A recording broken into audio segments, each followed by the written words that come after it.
The grand orrery of the Cathar Imperium was a chamber designed to humble gods. It was a perfect sphere carved from the heart of a dead moon, its inner surface a seamless dome of obsidian that drank the light and gave nothing back. Suspended at its precise center, the High Archon's dais floated upon invisible gravitic anchors, a disk of weeping, silver-veined stone.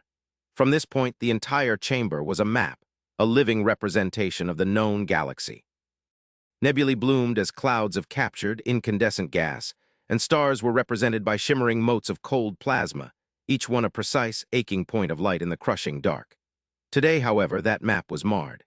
It was scarred by patches of absolute, terrifying emptiness, voids where the light of stars was not merely absent but seemingly erased, devoured by a phenomenon that defied every known law of physics.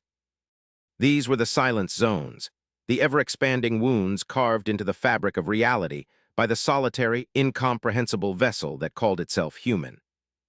High Archon Valerius of the Cathar, sovereign of the Spire of Ages and protector of the Concordat, let the silence in the chamber stretch until it became a physical weight upon the shoulders of the assembled delegates. Their holographic forms flickered around the circumference of the orrery, a ghostly pantheon of the galaxy's most powerful beings.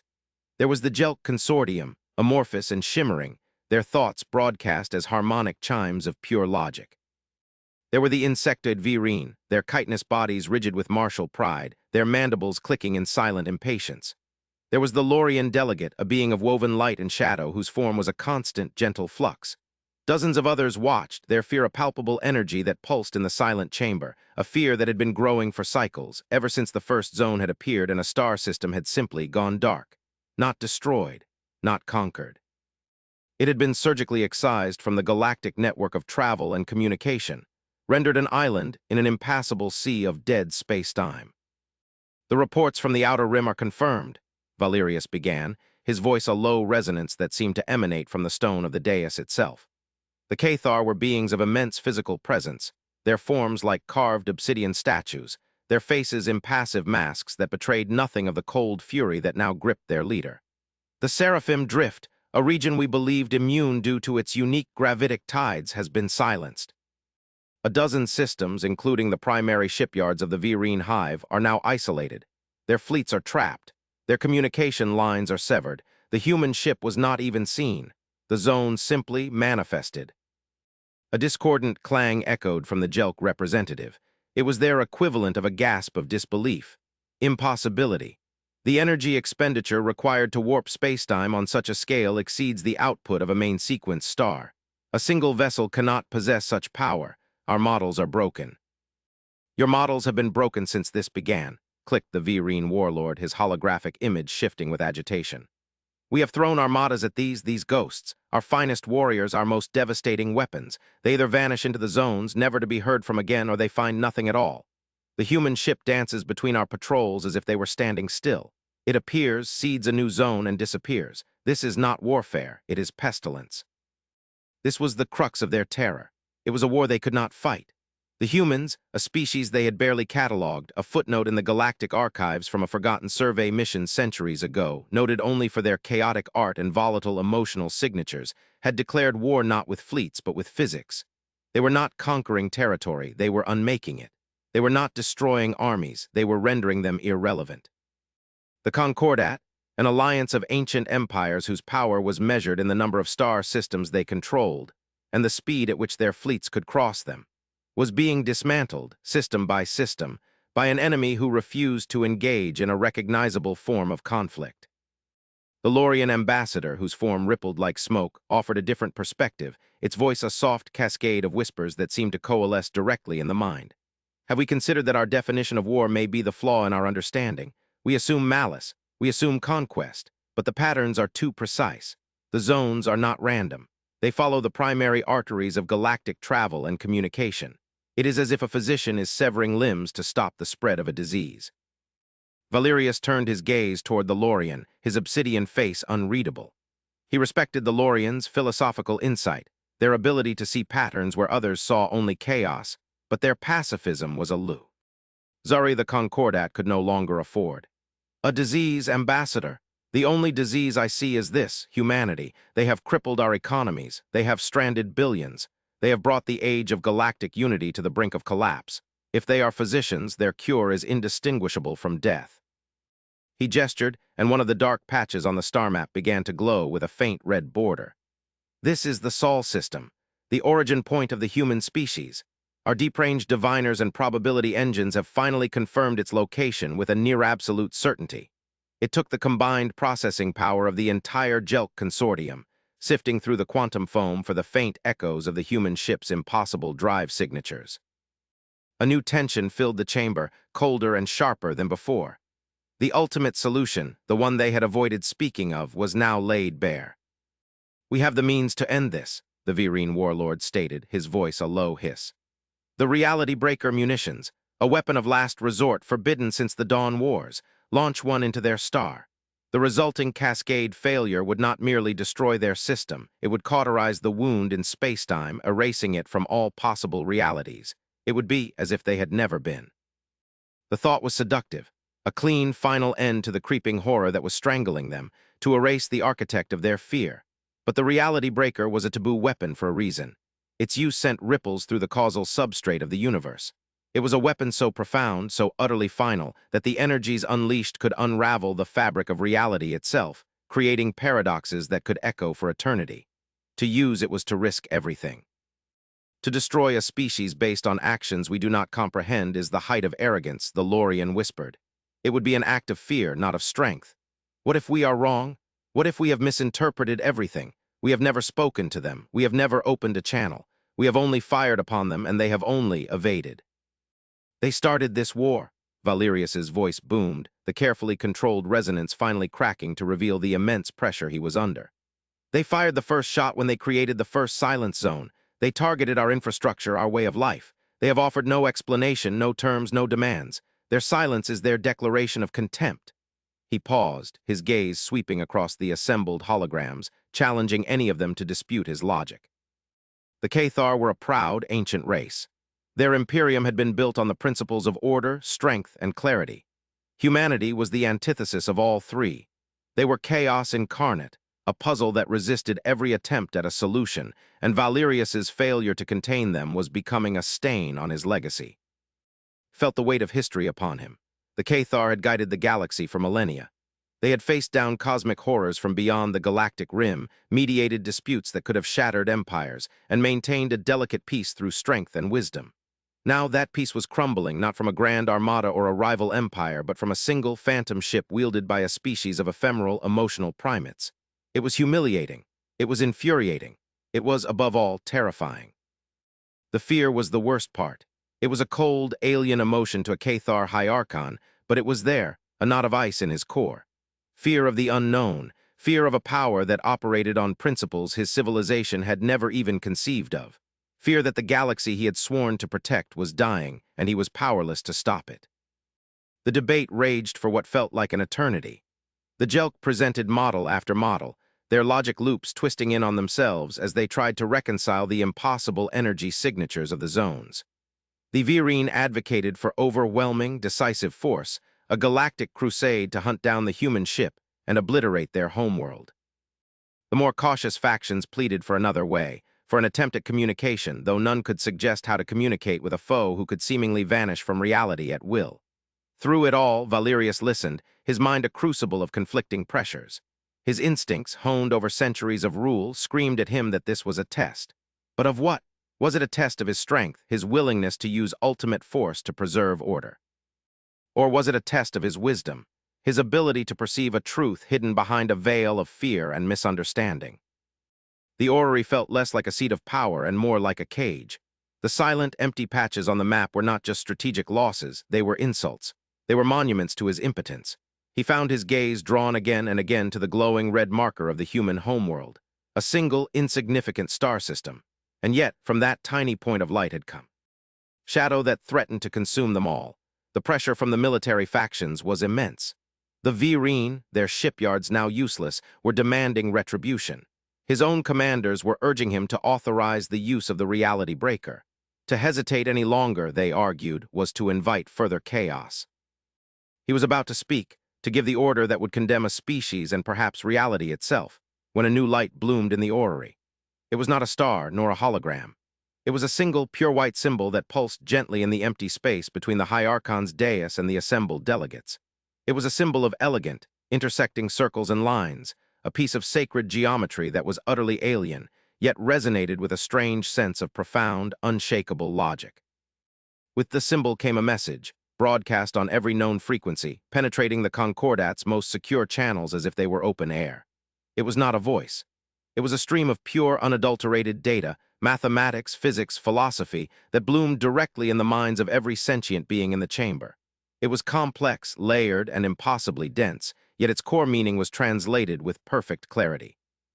"We are ready to speak. Come to the coordinates we have provided. Come alone. We will await your arrival." The chamber fell into a stunned silence, deeper and more absolute than any that had come before. The coordinates were for a location deep within the oldest and largest of the silence zones, a region of space known as the Great Null, where no Concordat ship had entered and returned. It was a place where their technology, their power, their very understanding of the universe ceased to function. It was the heart of their enemy's territory. And the symbol now pulsing in the center of the grand orrery was not a request. It was a summons, from the single human ship that had brought the galaxy to its knees. The journey to the Great Null was an exercise in humility. High Archon Valerius had to travel not in his grand flagship, a vessel capable of bending space to its will, but in a primitive, lumbering craft that relied on antiquated fusion drives. The journey took weeks, crossing the agonizingly slow void under conventional thrust. The Concordat's powerful subspace sensors were useless here. The very fabric of spacetime was inert, refusing to carry signals or sustain warp fields. It was like sailing an ocean after a lifetime of flying through the clouds. He was accompanied by a small delegation, chosen for their temperament rather than their rank. Among them was the Lorian ambassador, whose presence Valerius had reluctantly conceded was necessary. If this was a negotiation, he needed a philosopher, not just a soldier. The Virene had protested furiously, calling it a trap and execution. Valerius had silenced them with a single glare. He knew it might be a trap.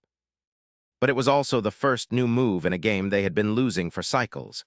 To ignore it would be the true act of cowardice. As they approached the designated coordinates, they saw it. The human ship.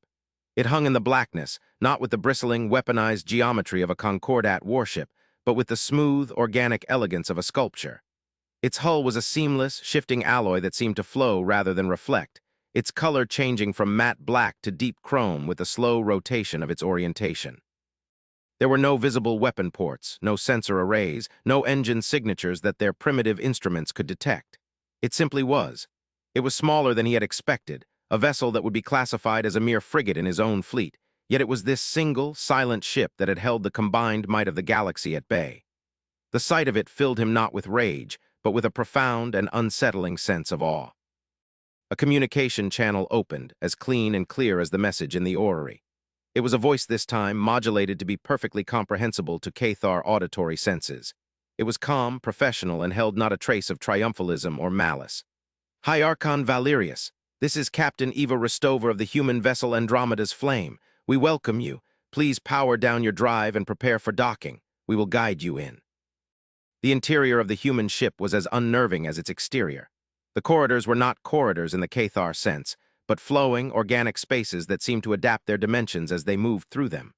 The air was clean and recycled with an impossible efficiency, carrying a faint, unidentifiable scent of ozone and growing things. There were no visible control panels, no conduits, no machinery. The walls themselves seemed to glow with a soft, internal luminescence. They were led to a chamber that Valerius assumed was the bridge, though it bore no resemblance to one. It was a wide, circular room, and its walls were a perfect panoramic view of the stardusted void around them, so clear and unobstructed it felt as if they were floating in open space. In the center of the room stood a single figure. A human, Valerius had studied the archival data. He had expected a creature of chaotic energy, a barbarian. The being before him was slight. She was smaller than him, her body soft and fragile-looking in its simple, dark blue uniform. Her face was pale, her features symmetrical and expressive. Her eyes, a shade of deep gray, met his without fear, without arrogance, only with a deep and profound weariness that seemed to age her beyond her apparent years. This was Captain Eva Rostova, the architect of galactic chaos. "High Archon," she said, her voice the same one from the comms. She gave a slight inclination of her head, a gesture of respect that seemed strangely genuine. "Thank you for coming. I know this was a significant risk." Valerius did not return the gesture. He stood to his full, imposing height, his obsidian form absorbing the soft light of the chamber. "You have crippled our civilization, human. You have ignited a war that has cost countless lives and shattered the galactic peace. You will explain yourself. Now." The human captain did not flinch. She simply nodded, her gaze steady. "We did not start a war, High Archon. We initiated a quarantine, and the lives it has cost are a microscopic fraction of the lives it has saved." She gestured toward the center of the room, and the starfield around them dissolved. In its place, a complex three-dimensional representation of the galaxy appeared, the same map as the one in Valerius's orrery, but rendered with a clarity and detail that was breathtaking. It showed the flow of trade routes, the pulse of communication networks, the great, shimmering arteries of subspace that connected their civilizations. "For millennia," Captain Rostova began, her voice taking on the tone of a scholar delivering a lecture, "your civilizations have relied on subspace, for travel, for communication, for energy. It is the foundation of your existence. You have mastered it, bent it to your will, but you have never truly understood what it is." The galactic map began to change. A faint, sickeningly subtle filter was laid over it, a filigree of fractal patterns that seemed to crawl along the subspace channels.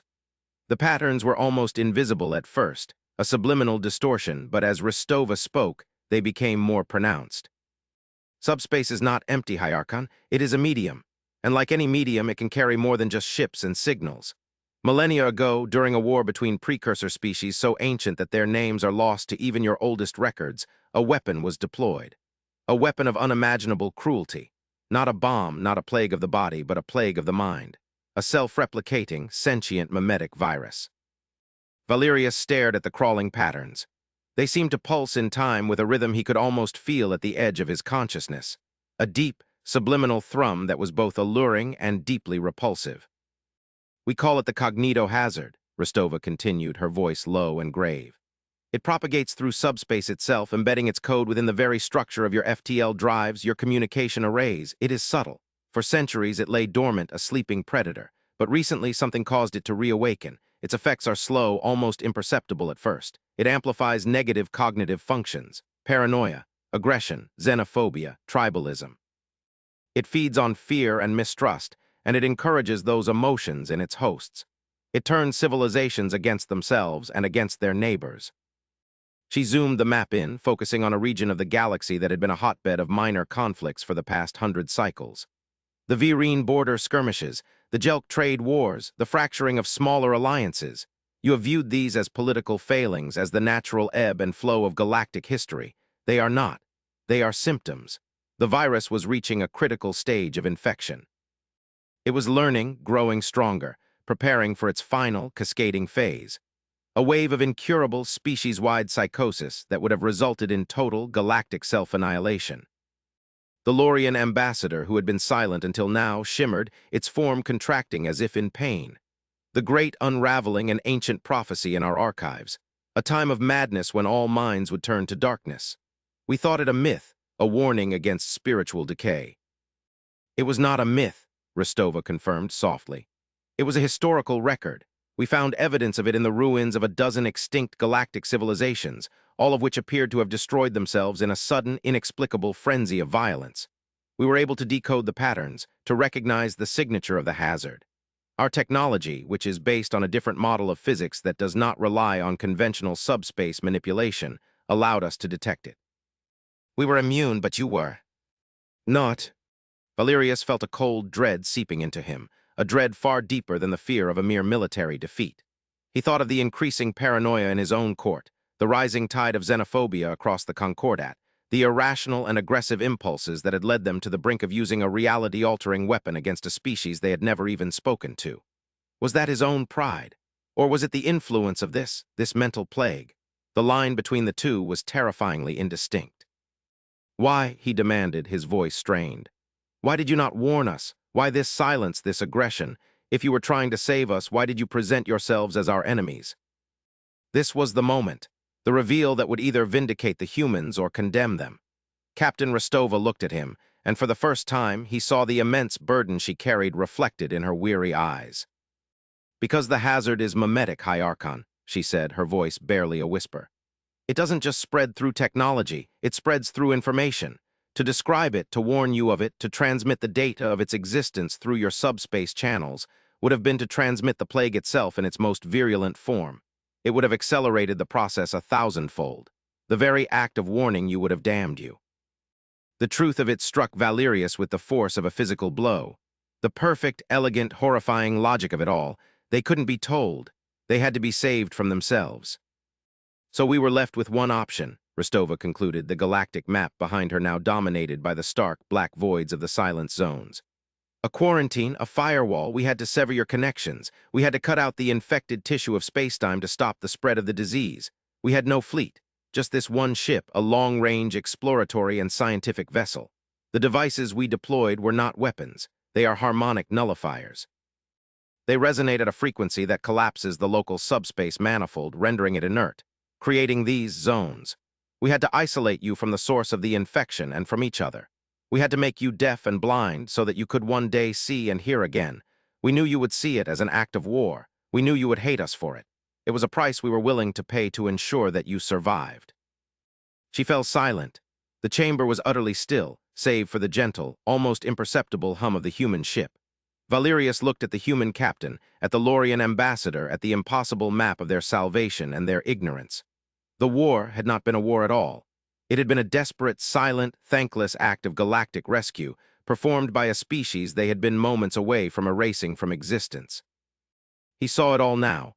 The precision of the zones, cutting off major travel arteries to maximize the quarantine's effectiveness. The ship's elusiveness, not as an act of cowardice, but as a necessity to avoid being destroyed while it completed its vital work. The silence, not as contempt, but as a tragic, necessary mercy. The shame was a physical sensation, a burning heat that spread through his cold, obsidian form. His pride, the pride of his entire species, lay shattered at his feet. They had been children, flailing in the dark at a physician who was trying to cure their blindness. The weight of his near-genocidal decision pressed down on him, a burden of guilt that would haunt him for the rest of his long life. He had been so close to committing the greatest atrocity in the history of the galaxy, not out of malice, but out of simple, profound, and utterly unforgivable ignorance. The return to the Grand Orrery was a journey through a landscape of transformed perception. The silence of the non-space between stars no longer felt like a void, but like a reprieve, a clean and sterile environment free from the subtle, crawling poison that had infected their reality. When Valerius's delegation finally re-established contact with the Concordat, the message he sent was not a report of victory or defeat, but a confession of galactic-scale error. He transmitted the data provided by Captain Rostova, scrubbed of the live mimetic code by human technology, rendered into a safe format that their scientists could analyze without risk of infection. The reaction from the assembled powers of the galaxy was a slow, dawning wave of horrified comprehension. The Jelk, their logical minds finally presented with a model that explained everything, fell into a period of silent, system-wide processing that lasted for days. The Virine, their entire martial culture predicated on identifying and destroying external threats, were forced into an agonizing reappraisal of their own actions. The enemy they had sworn to annihilate had been their silent protector. For many, the shame was too great, the cognitive dissonance too profound. But the evidence was undeniable. The human data, when a plea, ed to their own historical records, revealed the insidious, creeping influence of the cognito hazard in 1,000 different events, from minor diplomatic insults to the outbreak of full-scale conflicts. They had been puppets, their strings pulled by an ancient, invisible master. The war with humanity ended not with a treaty or a truce, but with a quiet, collective cessation of hostilities that felt more like a patient awakening from a fevered dream. The armadas were recalled. The hunt for the Andromeda's flame was called off, and in its place, a new and unfamiliar emotion began to spread through the galactic consciousness: gratitude. It was a hesitant, humbled gratitude, tinged with the bitter taste of their own folly, but it was genuine. Humanity, the terrifying enigma, the chaotic aggressor, was now seen for what it was: the galaxy's sentinel.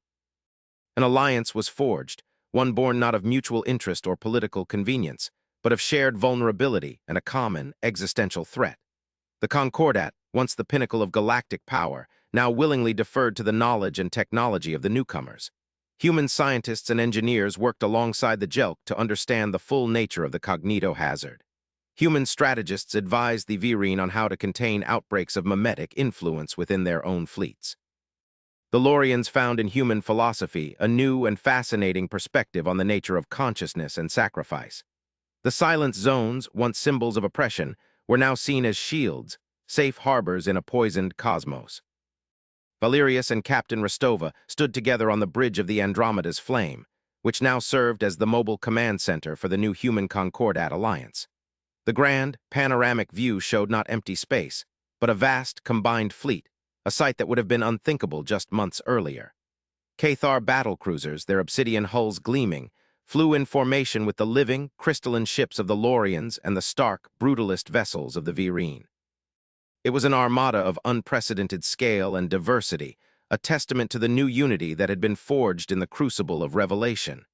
They were no longer preparing to fight humanity. They were preparing to fight alongside them. "The quarantine is holding," Rostova said, her voice still carrying that familiar note of weariness, though now it was tempered with a fragile spark of hope.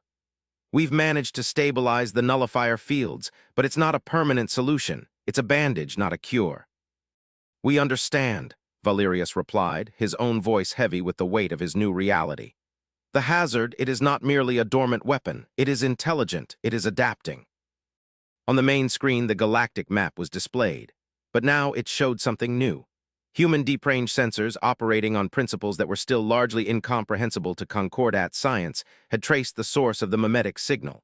It was not coming from within their galaxy. The signal was far older, far more powerful than they had ever imagined. It was a focused beam of pure, weaponized consciousness, projected across an impossible distance. Rostova manipulated the controls, and the perspective on the map pulled back and back and back. The familiar spiral of their own galaxy shrank, becoming just another island of light in a sea of darkness. The view kept pulling back, crossing the terrifying, empty expanse of the intergalactic void. And then it stopped, focused on a single, distant point. It was not a galaxy. It was a place where galaxies were not. A region of profound, ancient blackness, a cosmic wound where the light of creation seemed to have been extinguished. From the heart of this absolute void, the signal emanated. "The hazard isn't just a weapon left over from a precursor war," Rostova said, her voice barely a whisper, a sound swallowed by the immense, silent vista before them. "We believe the precursors didn't create it. They were its first victims. It is a predator. It moves from galaxy to galaxy, infecting them, causing them to burn themselves out in a blaze of self-destructive madness, and then it feeds on the psychic residue, on the echoes of a trillion souls screaming in unison." Valerius stared at the abyss on the screen. The politics, the empires, the petty squabbles of the galaxy he had once ruled, all seemed like the games of infants in the face of this. Their entire history, their entire civilization was nothing more than a harvest waiting to be reaped. The quarantine had not saved them. It had merely delayed the harvest. It had bought them time. The combined fleet, a symbol of their newfound unity, felt infinitesimally small against the backdrop of that consuming darkness. All their power, all their technology, all their history was a flickering candle in a hurricane. But it was a candle that still burned. "It knows we have contained it," Valerius stated, the words feeling like shards of ice in his throat. It was not a question. He could feel it now, a faint, malevolent pressure at the very edge of his thoughts, a distant, ancient hunger. "It knows we are aware." Rostova nodded, her gaze fixed on the void.